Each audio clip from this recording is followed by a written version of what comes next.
कृष्णा, राधे राधे। आज का जो वीडियो है वो थोड़ा सा अलग है। क्या बिना गुरु के भगवत प्राप्ति नहीं हो सकती है?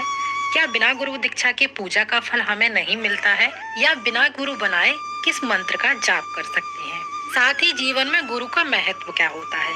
तो सबसे पहले तो हम चर्चा कर लेते हैं। देखिए, जिसको आप गुरु बनाना चाहते हैं वो आपकी पहुंच से काफी दूर रहते हैं। घर परिवार में सिर्फ एक ही व्यक्ति है, बहुत सारे मेंबर रहते हैं, लेकिन सभी की अनुमति नहीं है कि आप गुरु दीक्षा लें। या जिसको गुरु बनाना चाहते हैं उनके इतने सारे रूल हैं कि गृहस्थ जीवन में महिलाएं उन रूलों को फॉलो नहीं कर सकती हैं। क्या जीवन में बिना गुरु के मोक्ष प्राप्त नहीं होता है? तो इसी पर हम आज की वीडियो लेकर के आए हैं। ऐसे बहुत सारे हमारे कृष्ण भक्त होंगे जिनके लोगों के मन में ये सवाल रहते हैं, लेकिन इन सवालों के जवाब उनको नहीं मिल पाते हैं। तो चलिए वीडियो हम शुरू करते हैं। देखिए, भगवान ने भी गुरु का स्थान सबसे पहले रखा है।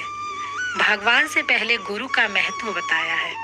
लेकिन ईश्वर तो हमारे कण कण में है, लेकिन ईश्वर से हमारा जो परिचय है, साक्षात्कार है, वो गुरु कराते हैं।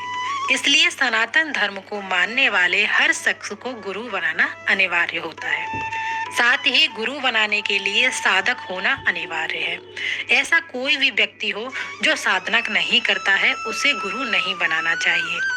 उसी व्यक्ति को गुरु बनाना चाहिए जो व्यक्ति को सही मार्ग पर चलाने में सामर्थ्य हो, शिष्य की कमियों तथा त्रुटियों को सुधार सके और उनका सही मार्गदर्शन कर सके। वैसे तो गुरु दीक्षा लेने की उम्र 5 से 12 वर्ष मानी जाती है, लेकिन जब जागो तभी सवेरा।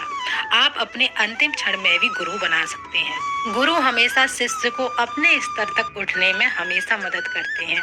तो जो लोग ये सोचते हैं क्या बिना गुरु के भगवत प्राप्ति नहीं हो सकती है? कई व्यक्ति बिना गुरु मंत्र के ही जप करते हैं।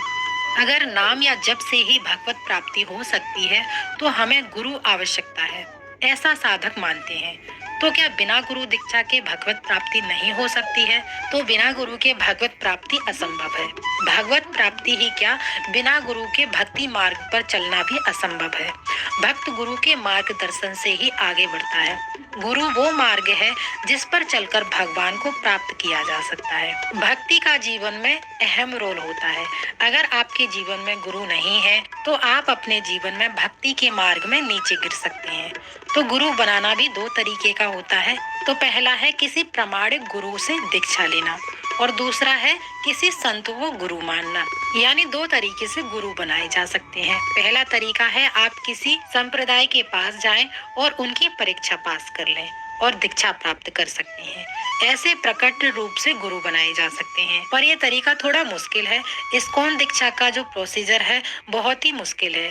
लगभग 2 साल तक परीक्षा देने के बाद दीक्षा प्राप्त होती है और हमारे पूज्य श्री प्रेमानंद महाराज भी दीक्षा देते हैं। लेकिन उनकी दीक्षा का अभी जो प्रोसीजर है वो थोड़ा लंबा है।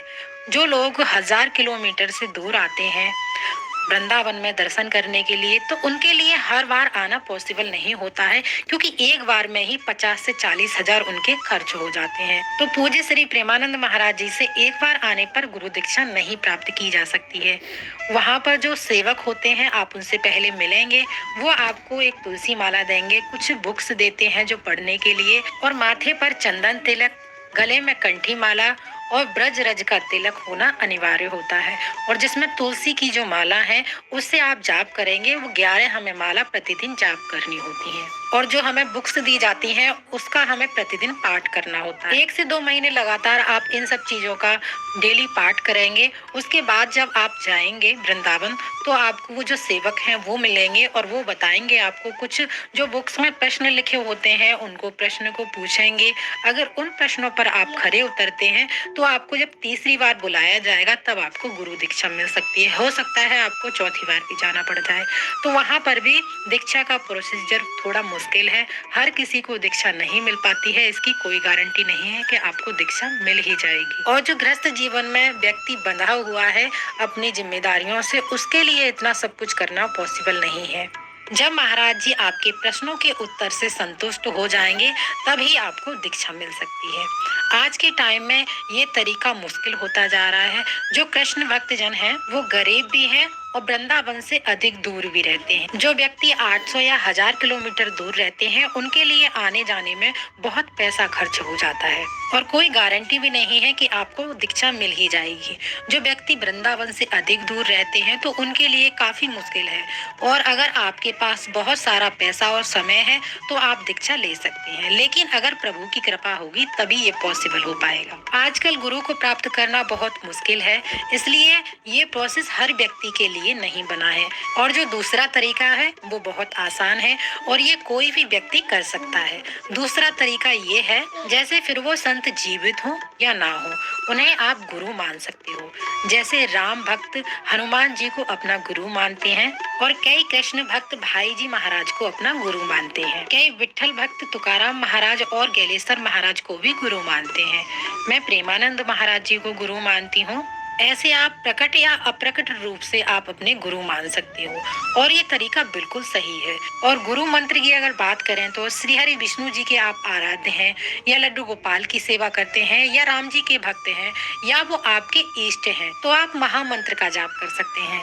हरे कृष्ण कृष्ण कृष्ण हरे हरे, हरे राम राम राम हरे हरे। या फिर आप ओम नमो भगवते वासुदेवाय मंत्र का जाप कर सकते हैं। और अगर आप शिव जी के भक्त हैं तो आप ओम नमः शिवाय का जाप कर सकते हैं। और अगर आप माता दुर्गा के भक्त हैं, आराध्य हैं, तो आप गायत्री मंत्र का जाप कर सकते हैं। साथ ही आप बिना माला के भी जाप कर सकते हैं। ऐसे आप अपने जीवन चरित्र के उद्देश्यों को शास्त्र मानकर और उनके मंत्रों को गुरु मंत्र मानकर भक्ति अपने जीवन में उतार सकते हैं।